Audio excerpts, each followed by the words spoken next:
In 1984, George Orwell published a novel that would forever alter our understanding of government control, surveillance, and the manipulation of truth. Orwell understood that rights come with the responsibility to protect it. 1984 is not a tale, but a warning. George Orwell was born on June 25, 1903, in British India. He grew up in a time when the world was being shaped by a war and political upheaval. He saw the first-hand horrors of totalitarian regimes and the dangers of unchecked power. Orwell's experience fighting in the Spanish Civil War, as as well as exposure to the rise of fascist and communist regimes, deeply informed his work. By the time he had wrote 1984, the world had been scarred by the Nazi Germany and Stalin's Russia, and the ongoing consequences of World War II. Orwell's 1984 wasn't merely a product of his time, it was an insightful warning about the dangers of authoritarianism, the loss of personal freedoms, and the manipulation of truth. The novel is as relevant today as it was when it was written, offering a stark reminder of the responsibilities that come with living in a free society. At the heart of Orwell's 1984 is the party, led by the figure of Big Brother, a symbol of absolute power. Big Brother's slogan, "War is peace, freedom is slavery, ignorance is strength," encapsulates the contradictory thinking that the regime forces upon its citizens. In a society dominated by totalitarian control, truth becomes malleable, a tool to be shaped and bent to serve the interest of the state. The control of language is one of the most powerful tools used by the party. In Orwell's world, this is exemplified by the concept of newspeak, the official language of the party. Newspeak is designed to limit the range of thought by simplifying vocabulary, eradicating words that could express disagreements or rebellion. Words like bad become ungood, and terms like freedom and truth are replaced by emptier and more neutral alternatives. This idea of controlling language and thought was not born from Orwell's imagination alone. The practices of Nazi Germany under Adolf Hitler and Stalin's Soviet Union bore similar marks. The Nazis closed down news presses that criticized them, they controlled what was released to the public, they banned and burned books they thought were un-German, and they monitored what soldiers wrote home to their families. Like how now our president is seizing the press pool for the first time in decades, he is controlling which news outlets are allowed to question him. As for propaganda, they glorified Hitler, putting him on posters and postcards, and in the press, they broadcast Nazi speeches on the radio in public places. They had celebrations for the Nazi Party. Stalin, too, used the power of language and propaganda to rewrite history by destroying films and altering photographs.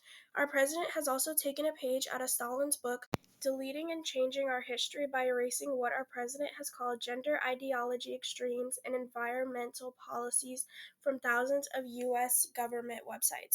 Orwell's newspeak serves as a metaphor for the distortion of language in these totalitarian systems. Under Hitler's and Stalin's, the truth was suppressed, manipulated, and twisted to fit the needs of the state. The power of language, once a tool for the individual expression and free of thought, was turned into a weapon of control. Another chilling parallel between Orwell's 1984 and these totalitarian regimes of Hitler's and Stalin's is extensive surveillance used to maintain control. In Orwell's world, Big Brother is always watching. The party deploys telescreens, microphones, and cameras to monitor the thoughts and actions of its citizens, ensuring that no one deviates from the prescribed behavior. Privacy is eradicated, freedom of expression is Obliterated. everyone is a suspect even in their own homes. The concept of surveillance, though extreme in the novel, has eerie echoes in the present. We live in a time when technology has made it easier than ever for the government and corporations to track our every move. Like with the Patriots Act, the government is allowed to look at any of our data without a warrant if they believe you might be involved in terroristic crimes. In some countries like Russia, China, US, citizens are under constant surveillance through CCTVs, cameras, smartphones, and even facial recognition software. The line between safety and control has become dangerously thin, with privacy slowly eroding as we willingly hand over more and more personal data. Orwell's warning about the surveillance state speaks directly to us today. Our digital footprints through social media, online purchases, and even our search history are constantly monitored, collected, and analyzed. The surveillance state speaks in Orwell's 1984 wasn't just a meaning of maintaining control, it was a tool to erase any personal privacy and crush any hopes of argument.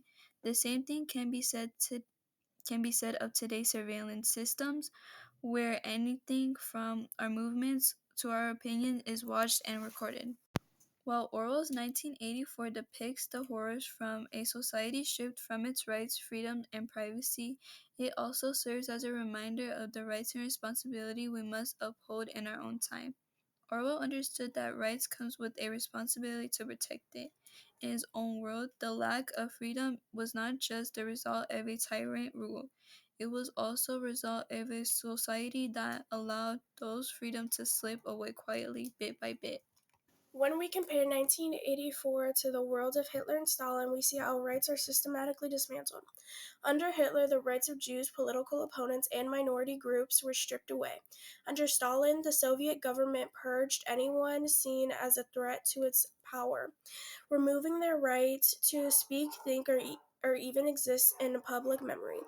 Both of these regimes, like Orwell's party, made use of propaganda and the surveillance to ensure that their control was absolute.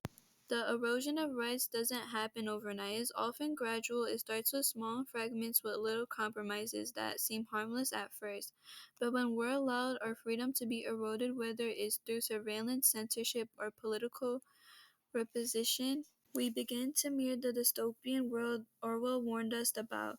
The right to free speech, the right to privacy, and the right to participate in any free and fair society must never be taken for granted. In the age of digital technology, the rights of responsibility have never been greater. We must be vigilant about protecting our rights and rights of others. We must hold our governments accountable, ensuring that we do not become the very entities Orwell warned us about, the one that controlled our thoughts, our words, and our lives. As we look around today, it is clear that Orwell's 1984 is not just a historical novel.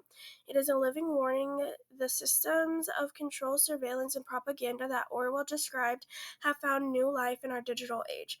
The questions we must ask ourselves is this: are we allowing ourselves to be manipulated like the citizens of Oceania? Are we giving up our privacy, our freedom, and our ability to think critically just as Orwell predicted? It is not enough to be aware of these dangers. We must actively fight to protect our freedoms we hold dear. Our responsibility as individuals, as members of society, is to safeguard the rights that Orwell, the victims of totalitarian regimes, and the generations before us fought so hard to preserve. The message is clear. Freedom is fragile in an age of increased surveillance, the manipulation of information, and the rise of authoritarian politics. Orwell's warning remains significant. Vigilance is necessary to safeguard individual rights and prevent the slow erosion of freedoms. Rights come with responsibility, and the defense of these rights require constant awareness and action from citizens. In a world where the truth is always changing and freedoms are at risk, 1984 is not merely a story, it's a warning.